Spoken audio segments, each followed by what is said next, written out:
സമയമാണ് ശ്രദ്ധിക്കേണ്ടത്. നമ്മൾ ആലോചിക്കേണ്ട, മുമ്പ് കാലത്തൊക്കെ പറയും പാതിരാത്രിയാ 12 മണിക്ക് 1 മണിക്ക് അത്താഴം കഴിക്കുക, കിടന്നുറങ്ങുക, പിന്നെ സുബൈക്ക് എണീക്കുക, അങ്ങനെയായിരുന്നു അല്ലേ? എന്നാൽ ഹദീസിൽ കൃത്യമായി അബ്ദുല്ലാഹ് ഇബ്നു മസ്ഊദ് റളിയല്ലാഹു അൻഹു പറയാം, നോക്ക്,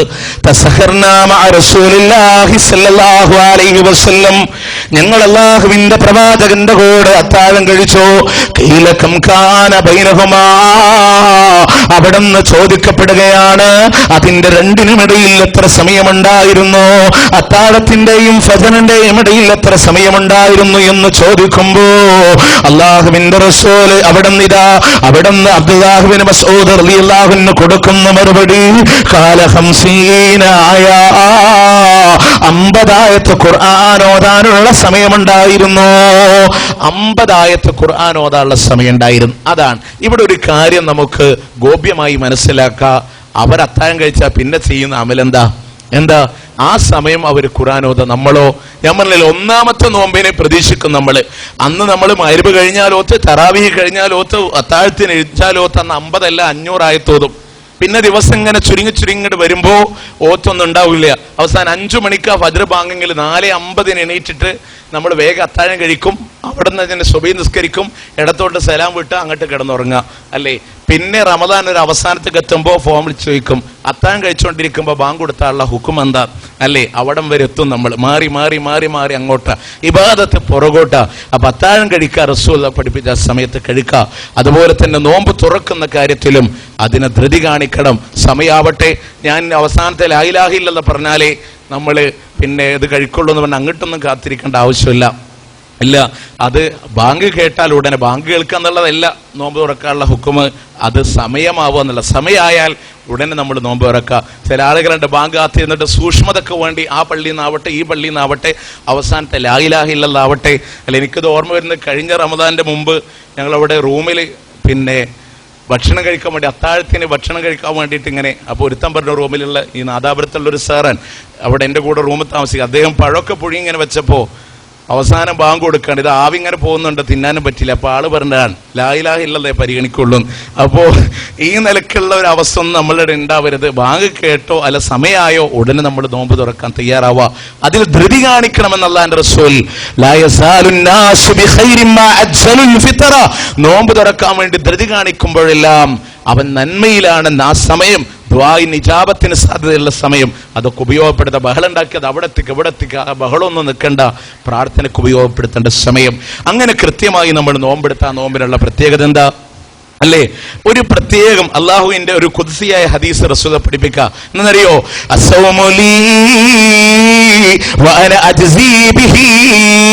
നോമ്പ് എനിക്കുള്ളതാണ്, ഞാനാണ് അതിന് പ്രതിഫലം നൽകുക എന്ന് അള്ളാഹു പറഞ്ഞതായി റസൂൽ പറയുമ്പോ സ്വാഭാവികമായി നമ്മുടെ മനസ്സിലൊക്കെ ചിന്ത ഉണ്ടാവും, അപ്പൊ നിസ്കാരം പഠിച്ചോനക്കല്ലേ അല്ലേ?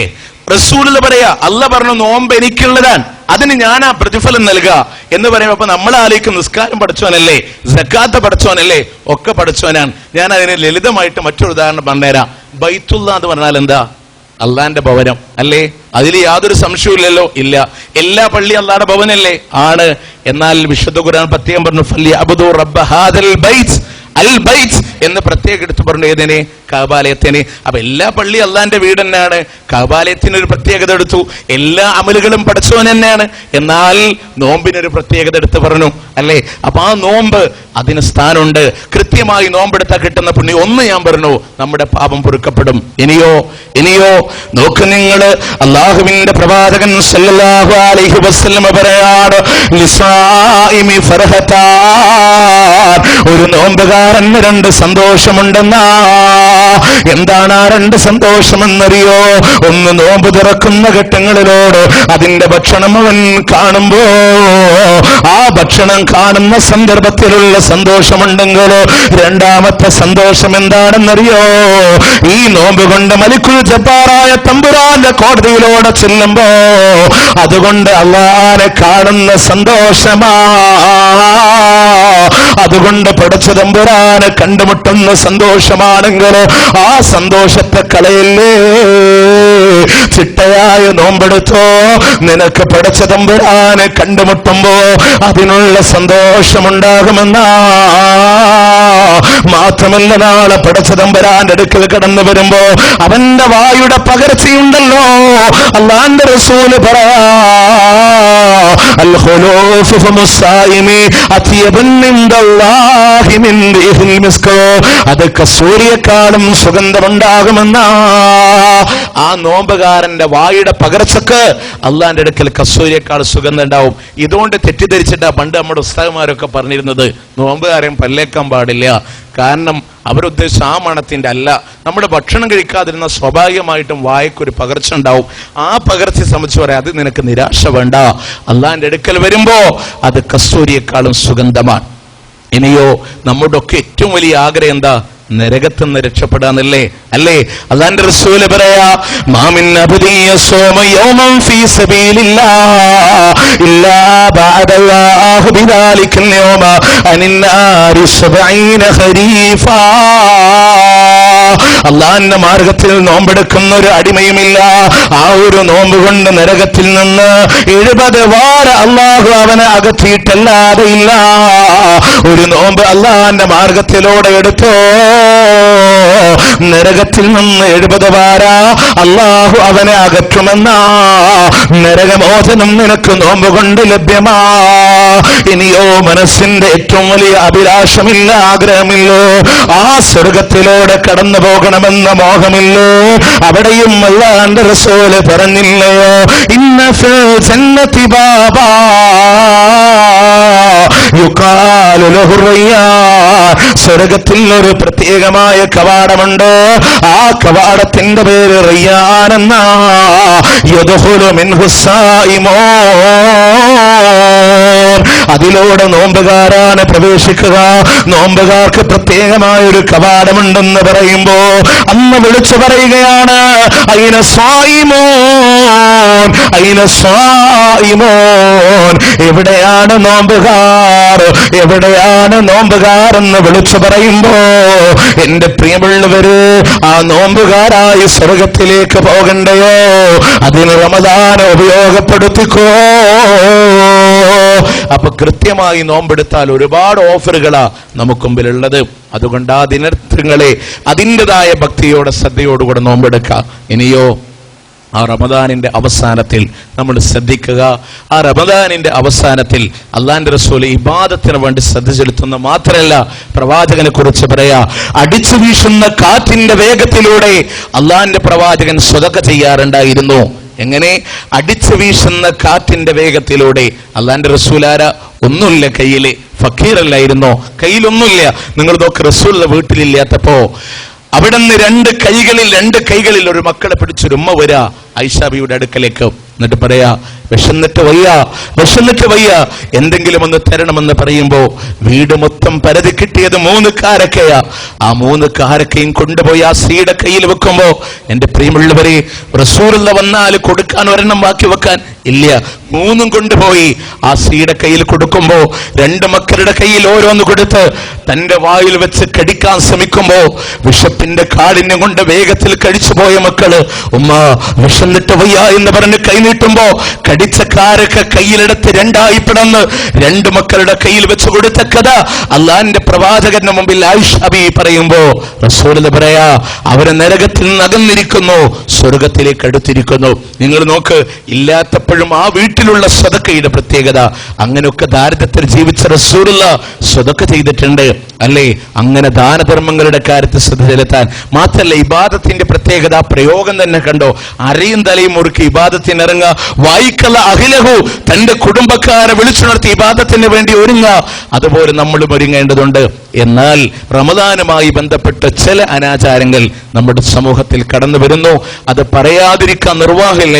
അതുകൂടെ പറഞ്ഞുകൊണ്ട് ഇൻഷാ അല്ലാഹ് എന്റെ സംസാരം ഞാൻ ഇവിടെ അവസാനിപ്പിക്കും. നിങ്ങൾ ശ്രദ്ധിക്കുക. ഇപ്പൊ റമദാനുമായി ബന്ധപ്പെട്ട് നിങ്ങൾ ആലോചിച്ചോക്ക്.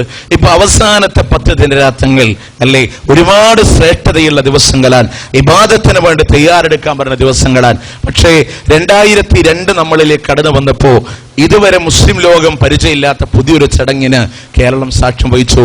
മലപ്പുറം ജില്ലയിലെ കോണോമ്പാറയിലെ മുട്ടിപ്പടിയിലെ സ്വലാത്ത് നഗർ, അവിടെ നിന്ന് അങ്ങ് കഴിഞ്ഞ് അത് മഹാവിജയമായി മാറിയപ്പോൾ 2004 അതാ വരുന്നു. അത് 27 രാവാണെങ്കിൽ പിന്നെ 23 രാവിനെ അടുത്തത് സ്വലാത്ത് നഗർ വന്നു. അത് കഴിഞ്ഞ് 21 രാവിനെ പുതിയ സ്വലാത്ത് നഗർ വന്നു. പിന്നെ അവിടെ നിന്ന് അങ്ങോട്ട് സ്വലാത്ത് നഗറിന്റെ ഒരു പ്രഹളമാണ്. കാരണം ഈ ദിവസങ്ങളൊക്കെ ഒറ്റയാക്കപ്പെടുന്ന ദിവസങ്ങളൊക്കെ നോക്കി ആളുകളെ ലൈലത്തുൽ ഖദറിന്റെ പ്രതീക്ഷിച്ചുകൊണ്ട് കൊണ്ടുപോവാം. ഇവിടെ നമ്മൾ മനസ്സിലാക്കേണ്ടത് അള്ളാഹുവിന്റെ പ്രവാചകൻ സല്ലല്ലാഹു അലൈഹി വസല്ലമ അല്ലേ, അവിടെ നിന്ന് നോക്ക് നിങ്ങൾ, ഈ അവസാനത്തെ 10 എങ്ങനെ ചെയ്തുവോ അതുപോലെ നമ്മൾ ചെയ്യാൻ അള്ളാഹുവിന്റെ റസൂല് പള്ളിയിൽ ഇത്തികാഫിരിക്കാറുണ്ടായിരുന്നു എന്ന് പറയുമ്പോ ആ റമദാനിന്റെ അവസാനത്തെ 10 ഉണ്ടല്ലോ, ലൈലത്തുൽ ഖദറിനെ പ്രതീക്ഷിച്ചിരുന്നോ. അത് പള്ളി വിട്ട് പോവണ്ട, അള്ളാന്റെ പള്ളിയിൽ ഇത്തികാഫിരുന്നോ. റസൂല് ഇവിടെ പറയുന്ന കൊല്ലമുണ്ടല്ലോ, അള്ളാന്റെ പ്രവാചകൻ 20 ദിവസമാണ് ഇഅ്തികാഫിരുന്നത് എന്ന് പറയുമ്പോ റസൂലുള്ള പള്ളി വിട്ട് പോകാറില്ലല്ലോ. എന്നിട്ടോ പ്രവാചകന്റെ ഉമ്മത്തിനെ ചില ആളുകൾ കൊണ്ടുപോകുന്നത് എവിടേക്കാണെന്നറിയോ? പള്ളി വിട്ട് പാടത്തേക്ക് കൊണ്ടുപോകുമ്പോ മലപ്പുറം ജില്ലയിലെ കോണോമ്പാറയിലെ മുട്ടിപ്പടിയിലെ സ്വലാത്ത് നഗറിലാണ് ഇന്ന് മുസ്ലിം ഉമ്മത്തിനെ പള്ളിയിൽ നിന്ന് കൊണ്ടുപോകുമ്പോ എത്ര വലിയ വിരോധാഭാസമാ. അല്ലാഹുവിന്റെ റസൂലിന്റെ ദീനിലൂടെയാണ് കൃത്രിമം കാണിക്കുന്നത്. റസൂൽ എന്തൊന്ന് പറഞ്ഞു? അവസാനത്തെ 10 പള്ളിയിരിക്കാൻ പറഞ്ഞു. അപ്പൊ നേരെ പാടത്ത് കോടി. പെരുന്നാൾ നിസ്കാരം അല്ലാഹുവിന്റെ റസൂല് മൈതാനത്ത് പോകാൻ പറഞ്ഞു. അപ്പൊ നേരെ പള്ളി കോടി കയറി. റസൂലുള്ള ഏതൊന്ന് പറഞ്ഞോ അതിന് നേരെ വിപരീതം ചെയ്യും. ഇതിൽ ഏറ്റവും രസകരം എന്താണെന്നറിയോ? ഇപ്പൊ ഈ റമദാനും കഴിഞ്ഞ് റബീഉൽ അവ്വൽ വന്ന കുട്ടികൾ ദഫ് മുട്ടുമ്പോ അപ്പൊ എന്താ പറയാ? 30 നാളിലെ നോമ്പിന്റെ പോരിശ കഥയിലൊന്നുമൊതുങ്ങൂല, മുത്തറസൂലെന്ന് പാതിരാവിലും മുസല്ല വിട്ടിട്ടിറങ്ങാറില്ല. മുത്തറസൂല് പാതിരാത്രിയാണെങ്കിലും മുസല്ല വിട്ട് പോവില്ല. എന്നിട്ട് മുസല്ല എടുത്ത് ഓടി എവിടത്തേക്ക്? മലപ്പുറം ജില്ലയിലെ കോണോമ്പാറയിലെ മുട്ടിപ്പടിയിലെ സ്വലാത്ത് നഗറില്. എന്തിനാ? കച്ചവടത്തിന് വേണ്ടി അല്ലേ? റസൂലുള്ളാഹിന്റെ ഒരു ഹദീസ് കൂടെ നേരത്തെ ഞാൻ പറഞ്ഞില്ലേ, ഏതൊരു ഉമ്മത്ത് ബിദ്അത്ത് കൊണ്ടുവന്നോ ഒരു സുന്നത്തിനെ കളഞ്ഞിട്ടല്ലാതില്ല. ബിദ്അത്ത് കടന്നു വരുമ്പോ സുന്നത്ത് പോവും. അതാണ് ഇവിടെ ഉണ്ടായത്. പള്ളിയിൽ ഇഅ്തികാഫിനെ കൊളാക്കിയിട്ടാണ് കോണോമ്പാറയിൽ സ്വലാത്ത് നഗർ ഉണ്ടാക്കിയത്. എന്നാൽ ഇതെന്തിനാ? അവിടെ സെന്റ് കണക്കിന് വഖഫ്, അത് കഴിഞ്ഞ് ഏക്കർ കണക്കിന് വഖഫ്, കഴിഞ്ഞ് സെന്റ് കണക്കിന് വഖഫ്, അവസാനം ഒരാൾ ഇരിക്കുന്ന സ്ഥലം 300 രൂപക്ക് വഖഫ്. ഇത് കണ്ടുകൊണ്ടാണ് ഞങ്ങളുടെ തൃശ്ശൂർ ജില്ലയിലെ വേറൊരു സ്വലാത്ത് നഗർ തുടങ്ങി. ആ സ്വലാത്ത് നഗറിലുണ്ടായ പ്രശ്നം എന്താണെന്നറിയോ? അവിടെ സ്വലാത്ത് നഗർ തുടങ്ങിയത് നമ്മുടെ നല്ലകോയ, അതായത് പിന്നെ വേറൊരു ബുഖാരി തങ്ങൾ, ആളുടെ ഒറിജിനൽ പേരാണ് നല്ലകോയ. അദ്ദേഹം പിന്നെ ലക്ഷദ്വീപ് സ്വദേശിയാണ്. എന്തായാലും ആ സ്വലാത്ത് നഗർ കൊണ്ടുവന്നപ്പോ അവിടെ മായാജാലം, ഒരു വികലാംഗനായ മനുഷ്യ വന്ന് 2000 രൂപ കൊടുത്ത് ദ്വാ ചെയ്യിപ്പിക്കുന്നു. അയാൾ നല്ലപോലെ നടന്നു പോകുന്നു. ഒരു നാടക നടനെ കൊണ്ടുവന്ന് 2500 രൂപ കൂലിക്കാണ് ഒരു ദിവസത്തിന് ഇദ്ദേഹത്തെ കൊണ്ടുവന്നത്. അത് പിടിക്കപ്പെട്ടു. ആളുകൾ പ്രശ്നമുണ്ടാക്കി. അപ്പൊ നമ്മൾ മനസ്സിലാക്കേണ്ടത് ഇതൊന്നും റസൂലുള്ള പഠിപ്പിച്ച മര്യാദയല്ല. അവസാനം പള്ളിയിൽ ഇഅ്തികാഫിരിക്കണമെന്ന് അല്ലാഹുവിന്റെ റസൂൽ പറഞ്ഞത്. എന്നാൽ ഇവിടെ സമൂഹം പോകുന്ന ഒരു ടീം കോണോമ്പാറയിലെ സ്വലാത്ത് നഗർ പോകുമ്പോൾ മറ്റൊരു ടീം സിയാറത്ത് ടൂറ.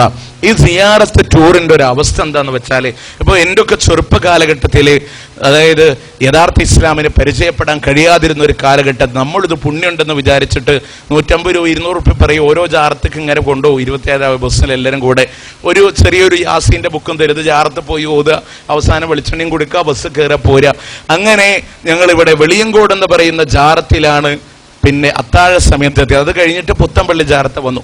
അപ്പൊ അന്നുണ്ടായിരുന്ന മഹല്ലിൽ മുഅദ്ദിൻ എന്താ വെച്ചാൽ സുബൈ കഴിഞ്ഞ സമയമാണ്. ജാറത്തിലെ വെളിച്ചെണ്ണ എടുത്താൽ കുടിച്ചു. റമദാൻ 27 ഒന്ന് ആലോചിക്കണേ. ജാറത്തിലെ വെളിച്ചെണ്ണ എടുത്ത് കുടിച്ചപ്പോ കൂടെ ഉണ്ടായിരുന്ന പലരും സംശയം ഉന്നയിച്ചു. കാരണം നോമ്പ് മുറിയൂലേ? അപ്പൊ ഇദ്ദേഹത്തിന് തെറ്റ് പറ്റിയതാണെന്ന് പറഞ്ഞ പ്രശ്നം തീരും. പക്ഷെ ഇദ്ദേഹം പറഞ്ഞു പുത്തമ്പള്ളിയിലെ വെളിച്ചെണ്ണല്ലേ, കുഴപ്പമില്ല. അപ്പോ നമ്മൾ മനസ്സിലാക്കേണ്ട സമുദായം സിയാറത്ത് ടൂറ്. ഇവിടെ പ്രവാചക ചര്യ താരതമ്യം ചെയ്യാൻ ഒരൊറ്റ എക്സാമ്പിൾ കൂടെ പറയാം.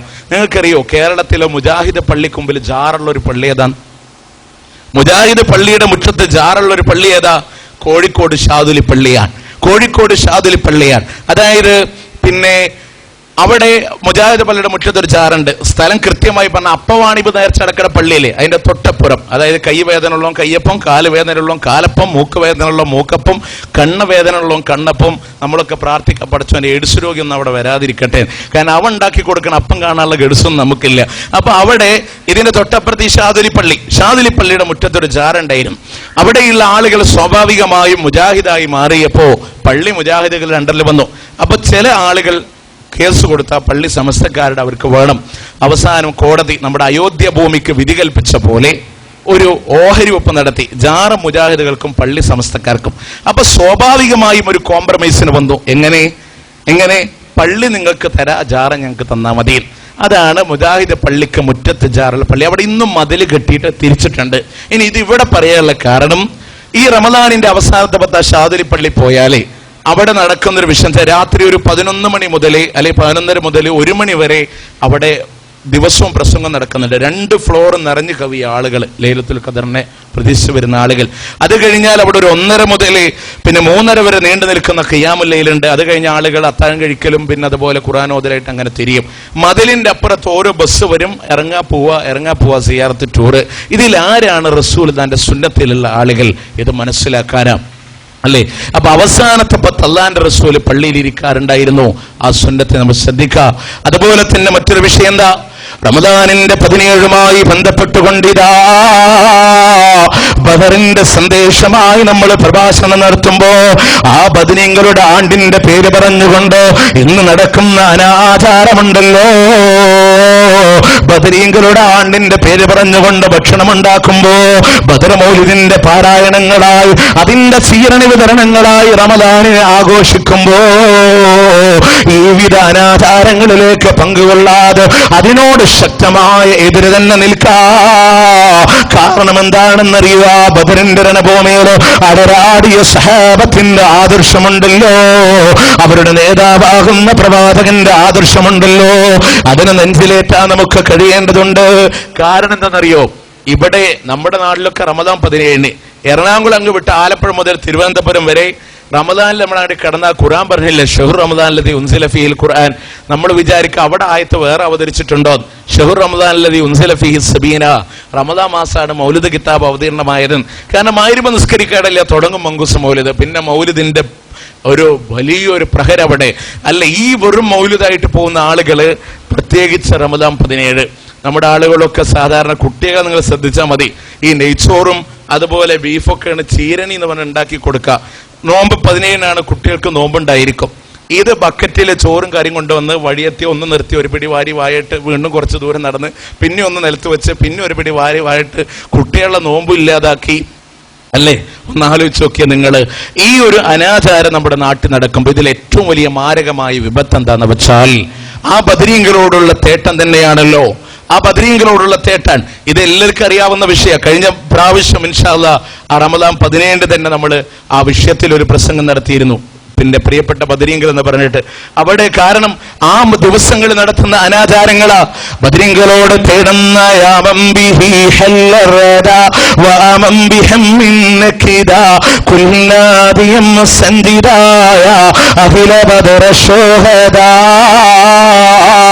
ആദിയുണ്ടോ, വ്യാധിയുണ്ടോ, ദുഃഖമുണ്ടോ, വിഷമമുണ്ടോ, വിളിച്ചോ ബദർ ശുഹദാക്കളെ എന്ന് ബദർ ശുഹദാക്കളോട് തേടുന്ന ആളുകളുണ്ടെങ്കിൽ എന്നും കൊടുമ നികന്തരോ ദീനത്ത് ഇന്ത സഹാബികൾ പേരിനേരോതോഗ് കുറിമൊടിയും മോനമ്പള്ള തന്നീന്ന് കുട്ടി പിറക്കാലിന്നില്ല ശക്കുന്നവർ. അതാ പ്രസവത്തിന്റെ വേദന അടുക്കുമ്പോ ബദരീങ്ങളുടെ പേര് വിളിച്ച് കഴിയും മുമ്പേ കുട്ടി പുറത്തു വരുമെന്ന് പറഞ്ഞുകൊണ്ട് ആ ബദരീങ്ങളോട് തേടുന്ന ആളുകളുണ്ടെങ്കിലോ എന്താണ് റമദാനിന്റെ ഇതാ ബദറിന്റെ സന്ദേശം കേൾക്കുമ്പോ ആ ബദരീങ്ങളുടെ പാത എന്താണെന്നറിയോ? എങ്ങനെയാണ് ബദരീങ്ങൾ ഇതാ യസ്രിബിലേക്ക് എത്തുന്നത് മുതലോ അറിയോ നിങ്ങൾക്ക്? ലാ ഇലാഹ ഇല്ലല്ലാഹയുടെ പ്രഘോഷണമാണ് കാണുന്നത് എങ്കിലോ മക്കയിൽ കൊടിയ വർധനങ്ങൾ സഹിക്കാൻ കഴിയാതെ വന്നപ്പോ അല്ലാഹു പറഞ്ഞില്ല, നബിയേ നിങ്ങൾക്കിനി യസ്രിബാണ് നല്ലത് നബിയേ, നിങ്ങൾക്കിനി മദീനയാണ് നല്ലത് നബിയേ. അള്ളാഹുവിന്റെ പ്രവാചകനും സഹാബത്തും ഹിജ്റ പോകുമ്പോ അവിടെയും നിൽക്കാൻ കഴിയാതെ വരുന്നു. എന്തിനാ? ആദർശത്തിന്റെ പേരിലുള്ള പ്രശ്നമാണെങ്കിലോ, അതിന്റെ പേരിൽ നടന്ന സംഘട്ടനമാണ് ബദറിയുന്നുണ്ടെങ്കിലോ, ആ ബദറിന്റെ ആദർശമുണ്ടല്ലോ, ആ ബദരീങ്ങളുടെ ആദർശമുണ്ടല്ലോ, ആയുധ സാമഗ്രികളില്ലാതെ ഈമാൻ കൈമുതലാക്കി ബദറിന്റെ രണഭൂമിയിലേക്ക് ഇറങ്ങിത്തിരിക്കുമ്പോ ഹസ്ബുനല്ലാഹു വ നിഅമൽ വകീൽ, ഞങ്ങൾക്ക് കാര്യങ്ങൾ ഏൽപ്പിക്കാൻ അല്ലാഹു മതി എന്ന് പറഞ്ഞുകൊണ്ട് എല്ലാ സഹാബാക്കളും ഒരേ സ്വരത്തിലൂടെ പറഞ്ഞ വാക്കുണ്ടല്ലോ, ഹസ്ബുനല്ലാഹ്. ഇനിയോ ആ യുദ്ധത്തിന്റെ തലേരാത്രിയുടെ പ്രത്യേകത എന്താ? അള്ളാന്റെ ഖുർആൻ തന്നെ പറഞ്ഞില്ലയോ, ഇത് നിർഭയത്വത്തോടുകൂടെ സകലമാന സഹാബാക്കളെയും അള്ളാഹു ഉറക്കി കിടത്തുമ്പോ ബദറിന്റെ രണഭൂമിയിൽ ഉറങ്ങാത്തൊരു നായകനുണ്ട്. ആരാ? ലോകത്തിന്റെ മുത്തേ നബി മുഹമ്മദുർ റസൂലുള്ളാഹ്. നിരന്തരമായ തേട്ടമാണ് പടച്ചവനോട്. എന്തിനേറെ ശത്രുസേനയെ കണ്ടുമുട്ടുന്ന ഘട്ടങ്ങളിലൂടെ കറ്റത്തിന്റെ വെള്ളകീറുമാറിൽ കരങ്ങളും ആകാശഗോപുരങ്ങളിലേക്ക് ഉയർത്തിപ്പിടിച്ചുകൊണ്ട് കരങ്ങിക്കരഞ്ഞ കണ്ണുമായി അല്ലാഹുവിന്റെ റസൂല് തേടിയില്ലേ, അല്ലാഹുമ്മയും തൗരക ഹാദിഹിൽ ഉസാബ്. അല്ലാഹുവേ, ഈ ചെറുസംഘത്തെ എങ്ങാനും നീ നശിപ്പിക്കുകയാണെങ്കിലല്ല, ഞങ്ങളുടെ ഭാര്യമാര് വിധവകളായി പോകുമോ എന്ന് പേടികൊണ്ടല്ല, ഞങ്ങളുടെ മക്കൾ അനാഥരായി പോകുമോ എന്ന് പേടികൊണ്ടല്ല, ഞങ്ങളുടെ കുടിലുകൾ അന്യായമായി പോകുമോ എന്ന് ഭയം കൊണ്ടല്ല, മറിച്ചല്ല നിന്നെ മാത്രം ആരാധിക്കാൻ റബ്ബേ ആരുമാരും ബാക്കിയുണ്ടാവുന്നില്ല. ഇവരാണ് ബദരീങ്ങളുടെ അധ്വാനമെങ്കിലോ, ആ ബദറിന്റെ രണഭൂമിയിലോ ദ്വന്ദ്വയുദ്ധത്തിലൂടെ ആദ്യമായി ഷഹീദായത് ആരാണെന്നറിയോ? കയ്യറ്റുപോയ കാലറ്റുപോയ ഉബൈദത്തില്ലേ, യുവാവായ ശത്രുവിനോട് ഏറ്റുമുട്ടിക്കൊണ്ടിരിക്കുന്ന ഘട്ടങ്ങളിലോട് അവിടെ ഇതാ പ്രായാധിക്യം കൊണ്ട് കടന്നു വന്ന ഉബൈദ റളിയല്ലാഹു അൻഹു കണങ്കാലിന് വിട്ടുകൊണ്ട് താഴെ വീഴുകയാ. നിലത്ത് കിടക്കുന്ന ഉബൈദത്തിന് നേരെ വീണ്ടും ശത്രുവാള് കൊണ്ട് ആഞ്ഞു വെട്ടുന്ന ഘട്ടങ്ങളിലോട് അത് തടുക്കാൻ വേണ്ടി ശ്രമിക്കുമ്പോ ഉബൈദ റളിയല്ലാഹു അൻഹുവിന്റെ കൈക്ക് വെട്ടേറ്റുകൊണ്ട് ബദറിന്റെ രണഭൂമി ഉബൈദയുടെ രക്തത്താൽ ചുവന്നു പോകുമ്പോ നിലത്ത് തറന്നു കിടക്കുന്ന ഉബൈദ റളിയല്ലാഹു അൻഹുവിനെ സഹാബാക്കൾ താങ്ങിയെടുത്തുകൊണ്ട് അല്ലാഹുവിന്റെ റസൂലിന്റെ മടിത്തട്ടിലൂടെ കൊണ്ടുപോയി കിടത്തുമ്പോ അവിടെ കിടന്നുകൊണ്ട് ഉബൈദ റളിയല്ലാഹു അൻഹു ചോദിച്ചില്ലോ, നബിയേ ചോഗന്തേനോബൈദത്തെ എടുത്തത് അമ്മ ചോരും ദേവരും വഴി കെടോകൈതമ്മ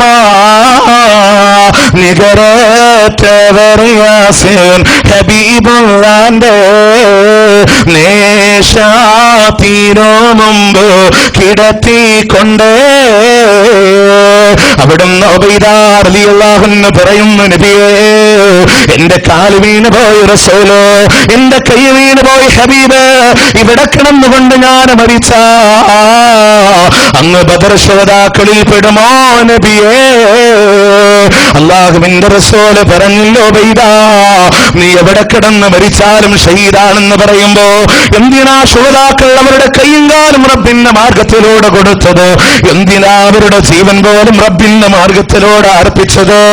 ലാ ഇലാഹ ഇല്ലല്ലാഹ്, അല്ലാഹു അല്ലാതെ യാതൊരു ആരാധനമില്ല എന്ന ആദർശത്തിന് വേണ്ടിയിട്ടാണെങ്കിലോ ആ ബദരീങ്ങളുടെ ആദർശങ്ങളിലൂടെ ഉറച്ചു നിന്നോ, ആ ഈമാൻ കൃത്യമായി സ്വീകരിച്ചോ. അതല്ലാതെ ബദരീങ്ങളുടെ പാതയിൽ നിന്ന് വ്യതിചലിച്ചുകൊണ്ട് അവരോട് തേടുന്ന സമീപനം നിന്റെ ജീവിതത്തിലൂടെ വന്നോ, നിന്റെ നോമ്പെന്നല്ല, നിന്റെ ഖിയാമെന്നല്ല, എന്തൊക്കെ അമലുകൾ റമദാനിലൂടെ നീ പ്രവർത്തിച്ചിട്ടുണ്ടോ അത് മുഴുവനും അല്ലാഹ്ക്ക് വേണ്ട, അത് മുഴുവനും അല്ലാഹ്ക്ക് വേണ്ട. കാരണം എന്താണെന്നറിയോ? മനുഷ്യരെന്നല്ല, പ്രവാചകന്മാരെന്നല്ല, ഉലുൽ അസ്മിന്റെ പ്രവാചക ചക്രവർത്തി നബിയുനാ റസൂലുള്ളാഹി സ്വല്ലല്ലാഹു അലൈഹി വസല്ലമയോട് അല്ലാഹുവിന്റെ ഖുർആൻ പറഞ്ഞില്ല നബിയേ, ലൈൻ അശ്റക്ത ലയഹബതന്ന അമലുക. നബിയേ, താങ്കളാണ് ശിർക്ക് ചെയ്യുന്നതെങ്കിൽ അങ്ങയുടെ സകലമായ കർമ്മങ്ങൾ പൊളിഞ്ഞു പോകുമെന്നല്ല, അത് പൊളിഞ്ഞു പോവുക തന്നെ ചെയ്യുമെന്നാ. അങ്ങ് ബദറിന്റെ രണഭൂമിയിലൂടെ ത്യാഗം സഹിച്ചിട്ടുണ്ടെങ്കിലോ, ഉഹദിന്റെ രണഭൂമിയിൽ അങ്ങയുടെ മുൻപല്ല് പൊട്ടിയിട്ടുണ്ടെങ്കിലോ, അതുപോലെ തന്നെ അബൂ ആമിറിന്റെ ചതിക്കുടിയിൽ വീണ് കാലിന് പരുക്ക് പറ്റിയിട്ടുണ്ടെങ്കിലോ ഒന്നും അല്ലാഹുവിന് സ്വീകാര്യമല്ല. അങ്ങയുടെ സകലമായ കർമ്മങ്ങളും പൊളിഞ്ഞു പോകുമെന്ന് പറയുമ്പോ ഇത് റസൂലുള്ളാഹിനോട് പറഞ്ഞ റസൂൽ ശിർക്ക് ചെയ്തിട്ടല്ല, മറിച്ച് റസൂലുള്ള ആണെങ്കിൽ പോലും രക്ഷപ്പെടൂല എന്ന് പറഞ്ഞാൽ പിന്നെ സാധാരണക്കാരന്റെ കാര്യം പറയാണ്ടോ? അപ്പൊ അതുകൊണ്ട് തന്നെ നമ്മൾ ശ്രദ്ധിക്കുക. ഇനി ബദരീങ്ങൾ ആരോടാ തേടി? ഇത് തസ്തഈസുന റബ്ബഹും, അവർ തങ്ങളുടെ റബ്ബിനോട് തേടിയപ്പോൾ 8-9 വചനത്തിൽ പറഞ്ഞു, എങ്കിൽ അവർ തേടിയ പടച്ചവനോട് നമ്മളും തേടാം, അല്ലേ? ആദർശത്തെ മുറുകെ പിടിക്കുക. ഇതൊക്കെ മതത്തിൽ വ്യവസായവൽക്കരിക്കാനും കച്ചവടവൽക്കരിക്കാനും കൊണ്ടുവന്നിട്ടുള്ള പുതിയ പുതിയ പല ആചാരങ്ങളാണ്. അതല്ലാതെ ഇസ്ലാമിൽ ഇപ്പൊ റസൂലുള്ളാഹിന്റെ കാലത്ത് എത്ര റമദാൻ, ബദർ നടന്നതിന് ശേഷം പല റമദാനും കടന്നു പോയില്ലേ? ഒരു ബദരീങ്കല്ലാണ്ട് റസൂൽ നടത്തിയോ? അല്ലെങ്കിൽ ഒരു ഈത്തപ്പഴം എടുത്തിട്ട് ഇങ്ങനെ 313 റുപ്യ കച്ചവടം ചെയ്തോ? ഉണ്ടോ? നമ്മൾ ആലോചിച്ചൊക്കെ നമ്മുടെ നാട്ടിലൊക്കെ ഈ ഒരു കച്ചവടം നടക്കാൻ ഇപ്പൊ കോഴിമുട്ട കൊണ്ടുവരാ 5, 10, 100, 150, 200, 250. സാസിന്റെ മൂലക്കൊന്ന് ഒരാൾ 313 വിളിച്ച ഉടനെ ഉസ്താദ് വേദിന്ന് ഇലാഹി സല്ലിമില്ലുമ്മ മിനൽ ആഫാതി വന്നിഖമാ വമിൻ ഹമ്മി വമിൻ ഉമ്മ ബിഅഹ്ലിൽ ബദീരിയാ അല്ലാഹ്. ബദരീങ്ങളുടെ നമ്പറാണ് കേട്ടോ ഇത്. വിളിച്ചെടുത്ത സഹോദരന് നീ ശിഫ നൽകണേ അല്ലാഹ്. ഈ പാവപ്പെട്ട സാധുവിനെ 313 കുടുക്കി. 313 ബദരീങ്ങളുടെ നമ്പറാന്ന് പറഞ്ഞ് കോഴിമുട്ട വാങ്ങിക്കൊണ്ടേ നമ്മൾ ചോദിച്ചപ്പോ റസൂലുള്ളാഹിനെ വിട്ടോ? 313 പ്ലസ് അമീറായ റസൂലുല്ലേ ഇല്ലേ? ആ 313 റുപ്യക്ക് അവന് കിട്ടിയത് എത്ര കോഴിമുട്ടയാ? ഒരെണ്ണം. വീട്ടിലോ 5-6 ആൾക്കാരും. അപ്പൊ കടയിൽ നിന്ന് ഒരു 5-6 കൂടെ വാങ്ങി ബറക്കത്ത് ചോരാതെ മിക്സ് ചെയ്തിട്ട് എല്ലാവർക്കും ഓഹരി വെക്കുമ്പോ പാവപ്പെട്ടവന്റെ ആശയങ്ങളെ കീശയിലിട്ട് ചൂഷണം ചെയ്യുന്ന ഈ പൗരോഹിത്യത്തിന്റെ ചതിക്കുഴികളെ കണ്ടില്ല എന്ന് പറയാൻ നമുക്ക് പറ്റുമോ? ഇതാണ് പ്രശ്നം, അല്ലേ? ഇപ്പോ എന്റെ നാട്ടില് ഒരു സിക്കന്ദർ ബാദുഷാ സഖാഫി, അദ്ദേഹം പിന്നെ റമദാനിൽ 3 ദിവസത്തെ വാൽ നടക്കുക. അപ്പൊ അദ്ദേഹം ലേലം ചെയ്യുമ്പോ പറഞ്ഞു, ഒരു ബേസ് നിറയെ കോഴിമുട്ട അടക്കി വെച്ചിട്ടുണ്ട്. അപ്പൊ അദ്ദേഹം പറയാ, റമദാനല്ലേ, സമയം വളരെ കുറച്ചേ ഉള്ളൂ, അതുകൊണ്ട് ഓരോന്ന് ലേലം ചെയ്യാൻ വയ്യ, സദസ്സിലിരിക്കുന്ന ആളുകൾക്കൊക്കെ ഓരോന്ന് കൊടുക്കുക. അപ്പൊ സംഘാടകർക്ക് സന്തോഷമായി, കാരണം എല്ലാം പോകുമല്ലോ. ഇഷ്ടംപോലെ ആളുകളും ഇതൊക്കെ ട്രയൽ കൊണ്ടുവന്ന കോഴിമുട്ടൊക്കെ ആളുകളെ കൈ കൊടുത്തിട്ട്, നിങ്ങൾ ആലോചിക്കണം, അതിൽ കൂലിപ്പണിക്കാരുണ്ട്, കർഷകനുണ്ട്, എല്ലാവിധ തൊഴിലാളികളുണ്ട്, ചുമടെടുക്കുന്നവരുണ്ട്, എല്ലാവരും ഉണ്ട്. എന്നിട്ട് ഉസ്താദ് പറയാ, വിശുദ്ധ റമദാനൊക്കെ അല്ലേ, ബദരീങ്ങളുടെ നമ്പർ തന്നെ ആയിക്കോട്ടെ 313 രൂപ. അത് പിടിച്ചു എന്റെ മനസ്സപ്പ പൊട്ടി. കാരണം എന്നാലോചിച്ചൊക്കെ ഈ നിലക്ക് പാവപ്പെട്ടവന്മാർ ചൂഷണം ചെയ്യുക. പറമ്പിൽ നിന്ന് 2 പേരൊക്കെ പൊട്ടിച്ചു കൊണ്ടുവന്നിട്ട് അത് ലേലം ചെയ്യുക. 6666 ഖുർആന്റെ ആയത്താവുന്നുണ്ട്. ഖുർആനിൽ അത്ര ആയത്ത് പോലും ഇല്ല, അതുപോലെ അറിഞ്ഞൂടാ എന്നുള്ളൊരു വസ്തുത വേറെയും. അപ്പൊ നിങ്ങൾ ആലോചിച്ചൊക്കെ ഈ നിലയ്ക്കുള്ള കച്ചവടം നടക്കുക. അപ്പൊ ഇതിൽ നിന്നൊക്കെ എതിരായിട്ട് കൃത്യമായി തൗഹീദിന്റെ മാർഗത്തിൽ ആ ബദരീങ്ങൾ ഏതൊരു ആദർശത്തിന് വേണ്ടി നിലകൊണ്ടോ അവിടെയാ നമ്മുടെ പോയിന്റ്. അവരെങ്ങനെ ത്യാഗം സഹിച്ചോ, നമ്മളൊന്നും അതിന്റെ അംശം പോലും സഹിക്കേണ്ടി വന്നിട്ടില്ല എങ്കിൽ ആ ബദരീങ്ങളുടെ പാതയിലേക്കാണ് നമ്മളും ഇറങ്ങിത്തിരിക്കേണ്ടത്. അതല്ലാതെ അനാചാരങ്ങളുടെ മേഖലകളിലേക്ക് ഒരിക്കലും നമ്മൾ പോകാതിരിക്കുക. ഇത് വളരെയധികം ശ്രദ്ധിക്കുക. നമ്മുടെ അമലുകളൊക്കെ അള്ളാഹു സ്വീകരിക്കാൻ വേണ്ടിയുള്ള തേട്ടവും. ഒരു കാര്യം കൂടെ പറഞ്ഞോട്ടെ, റമദാനിലൊക്കെ നമ്മൾ നല്ലപോലെ ജീവിക്കും. റമദാൻ കഴിഞ്ഞാലോ, അല്ലെ, നമ്മുടെ സാധാരണ നാടൻ ഭാഷയിൽ ഒരു ചെല്ലുണ്ട്, സാധാരണ നമ്മുടെ നാടൻ ഭാഷയിലോ ചെല്ലുണ്ട്, 1 മാസം തൊപ്പി, അത് കഴിഞ്ഞാൽ കുപ്പിയും, അല്ലേ? 1 മാസം നല്ല ഭക്തിയോടൊക്കെ നടക്കും. ആ 1 മാസം കഴിഞ്ഞാൽ വീണ്ടും നമ്മൾ ആ പഴയ കോലത്തിലേക്ക് മടങ്ങുക. അതിൻ്റെ ഒരു ചെറിയ ഉദാഹരണം പറയാം. ഇപ്പം നമ്മുടെ വീട്ടിലൊക്കെ കേബിൾ കണക്ഷൻ ഉണ്ടാവും, അല്ലേ? ഈ ഒരാഴ്ച കൂടി കഴിഞ്ഞാൽ പലരും പറയും ഇനി 1 മാസം കേബിൾ വേണ്ടട്ടോ, അല്ലേ? ഇത് പറയുമ്പോൾ ഞാൻ തിരുവനന്തപുരത്ത് വെച്ചിട്ട് ഇത് പറഞ്ഞപ്പോൾ അവിടെ ഒരു സഹോദരനോട് പറഞ്ഞു, ഉസ്താദ് ഈ റമദാനിൽ കേബിൾ കട്ട് ചെയ്യൂല, കാരണം വേൾഡ് കപ്പ് നടക്കണം. അപ്പോൾ അങ്ങനെ പറയുന്ന ആളുകളും നമുക്കിടയിലുണ്ട്. എന്തായാലും വേൾഡ് കപ്പ് കണ്ടിട്ട് അമല് ബാത്തിലാക്കേണ്ട, അത് പ്രത്യേകം നിങ്ങളോട് ഓർമ്മപ്പെടുത്തുക. കാരണം റമദാൻ വേൾഡ് കപ്പ് കാണാനല്ല, നമുക്ക് ഇബാദത്ത് ചെയ്യാനാണ്. അപ്പോൾ അത് നമ്മൾ വളരെയധികം സമയം ഉപയോഗപ്പെടുത്തുക. അപ്പോൾ ഞാൻ പറഞ്ഞത്, റമദാൻ നമ്മൾ 1 മാസം കേബിൾ കട്ട് ചെയ്യും, റമദാൻ കഴിഞ്ഞാൽ പിന്നെ എടുത്ത് കുത്തും. അതിൻ്റെ അർത്ഥം എന്താ? പഴമയിലേക്ക് നമ്മൾ മടങ്ങി വരാ. എന്തേ റമദാനിൽ ഹറാമും റമദാൻ കഴിഞ്ഞ ഹലാലും അങ്ങനെ ഒരു വീഡിയോ പ്രദർശനം ഉണ്ടോ? അങ്ങനെ അശ്ലീലം കാണാനുണ്ടോ? ഇല്ല.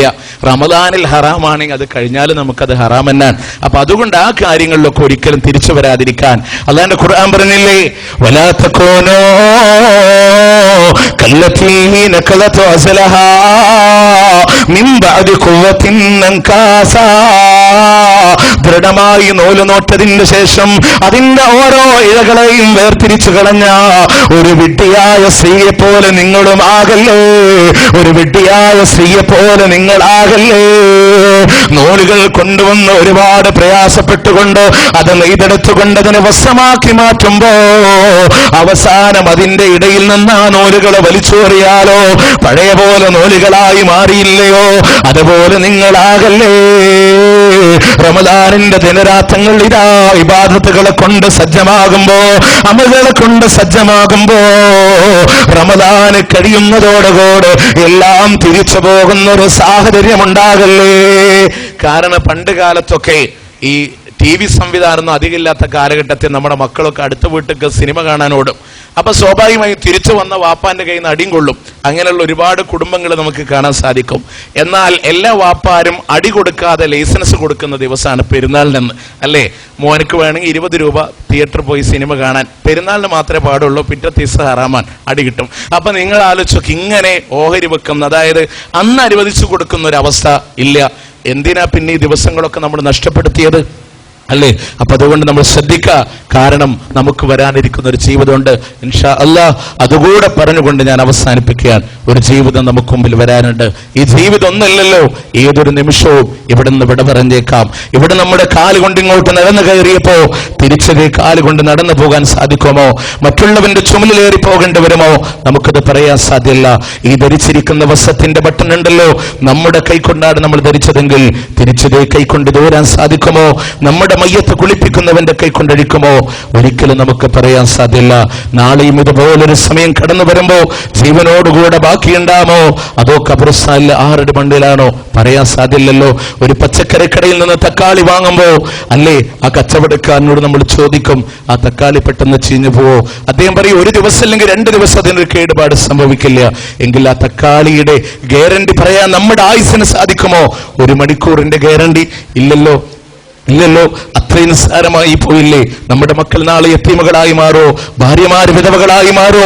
മഹാവിധവകളായി മാറോ? പറയാൻ സാധ്യമില്ലല്ലോ. മൈനറിയത്തീമായി കൺതടം ഒലിച്ചില്ലേ, മണവാട്ടിയെയും വിട്ടതത്ഭുതമല്ലേ, തിരുമുമ്പിലെന്നും പുഞ്ചിരിച്ചവളല്ലേ, വാവിട്ടു നിലവിളിക്കുന്നതത്ഭുതമല്ലേ. ഇന്നിന്റെ മക്കൾ നാളെ അനാഥരായി മാറുമ്പോ, ഇന്ന് വീട്ടിലേക്ക് കടന്നു വരുമ്പോ പുഞ്ചിരിയോടുകൂടെ സ്വീകരിക്കുന്ന ഭാര്യ നാളാതെ മയ്യത്തിന്റെ അരികിൽ നിന്ന് പൊട്ടിക്കരയുമ്പോ, ഇന്ന് ജനാസക്ക് വേണ്ടി അന്ത്യചുംബനം കൊടുക്കുന്ന ഭാര്യയാണെങ്കിലോ നാളെ ഇവന്റെ മരണത്തോടുകൂടെ മറ്റൊരുത്തന്റെ മണിയറയിലെ മണവാട്ടിയായി മാറുമ്പോ അത് ലോകത്ത് നടക്കാനിരിക്കുന്ന യാഥാർത്ഥ്യമാണെന്ന് പഠിപ്പിച്ചു തരുമ്പോ ഈ ജീവിതം വളരെ നിസ്സാരമാ. പോകണ്ടേ ഒരു യാത്രയില്ലേ? മരണത്തിന്റെ സഹിക്കാനാവാത്ത വേദന സഹിച്ചുകൊണ്ട് പോയി കിടക്കുന്ന ഖബറുണ്ടല്ലോ, ആരാരുമില്ലാതെ ഒറ്റക്ക് കഴിയേണ്ടി വരുന്ന ഖബറിലോട് ആ ഖബറിന്റെ ഭയാനകത അനുഭവിക്കുമ്പോ അവിടെ സമാധാനം വേണോ? റൂഹ് പിടിക്കുന്ന നേരത്തെ റബ്ബിലൗലാ അഖർതനീ ഇലാ അജലിൻ ഖരീബ്, ഒരൽപ്പസമയം കൂടെ ഞങ്ങൾക്കൊന്ന് തരുമോ? എന്നാ സമയത്ത് വിലപിച്ചിട്ട് കാര്യമില്ല. അള്ളാഹു തന്ന ഈ ഒരു സമയമുണ്ടല്ലോ, അതിനു വേണ്ടി വിനിയോഗിച്ചോ. എന്റെ പ്രിയമുള്ളവരെ, ആ ഖബറിൽ കിടക്കാൻ മറ്റാരുമില്ലല്ലോ. ഒറ്റക്കായി കഴിയേണ്ടി വരുന്ന ഖബറാണെങ്കിലോ അവിടെ നിന്ന് അങ്ങോട്ട് കടന്നു വരുന്ന പരലോകമുണ്ടല്ലോ. നൊന്ത് പ്രസവിച്ച ഉമ്മാക്ക് മക്കളെ വേണ്ടാന്ന് തോന്നുന്ന, മക്കൾക്ക് മാതാപിതാക്കളെ വേണ്ടാത്ത കൂട്ടുകുടുംബാദികളോ ബന്ധുമിത്രാദികളോ ഒറ്റവരോ ഒടയവര് തിരിച്ചറിയപ്പെടാത്ത നാളുണ്ടെങ്കിലോ അന്ന് അല്ലാഹു പരിപൂർണമായി വിചാരണ ചെയ്യുമ്പോ ഈ ലോകത്ത് നീ ചെയ്യുന്ന പ്രവർത്തനമുണ്ടല്ലോ,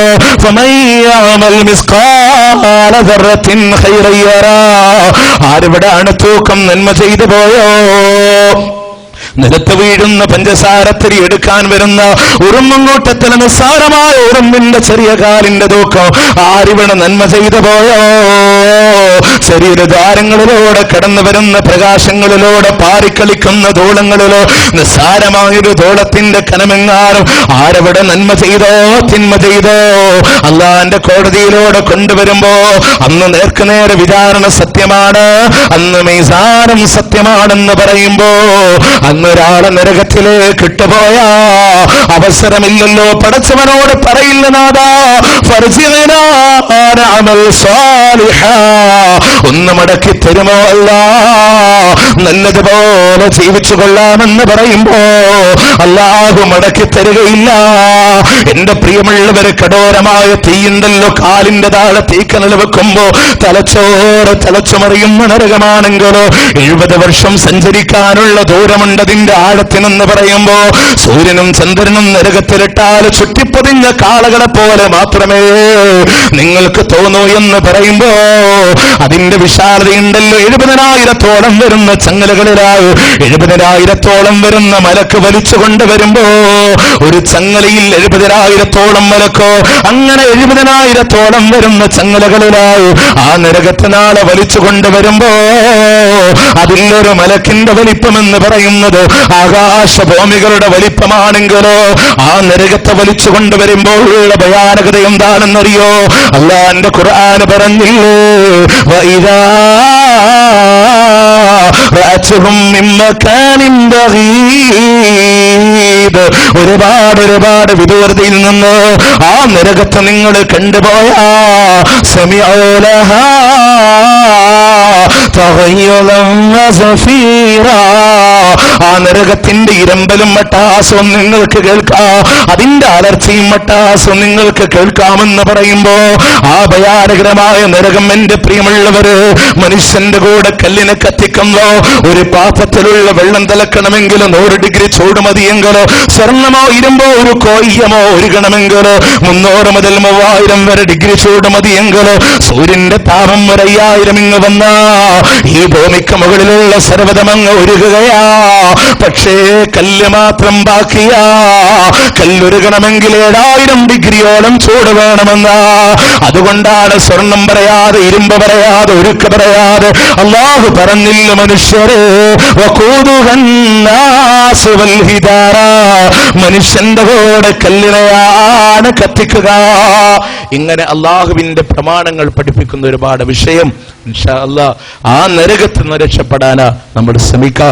ഏറ്റവും വലിയ സുവർണാവസരം വിശുദ്ധ റമദാൻ നമ്മുടെ മുന്നിൽ വന്നു കിട്ടിയിരിക്കുകയാണ്. പരമാവധി ഉപയോഗപ്പെടുത്താം. അല്ലാഹു സുബ്ഹാനഹു വ തആല അനുഗ്രഹിക്കട്ടെ.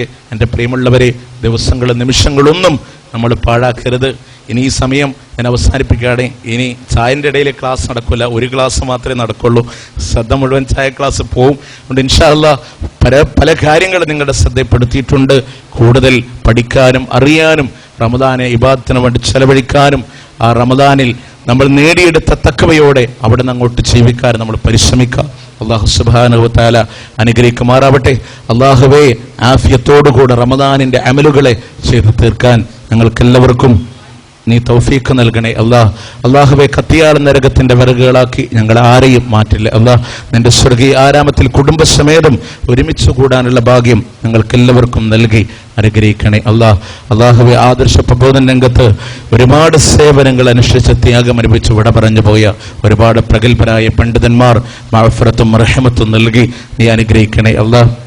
اللهم اغفر للمؤمنين والمؤمنات والمسلمين والمسلمات الأحياء منهم والأموات إنك مجيب الدعوات يا قاضي الحاجات. اللهم أعز الإسلام والمسلمين وأذل الشرك والمشركين. اللهم أجرنا وأجر والدنا من النار. اللهم يا مقلب القلوب ثبت قلوبنا على دينك. ربنا آتنا في الدنيا حسنة وفي الآخرة حسنة وقنا عذاب النار.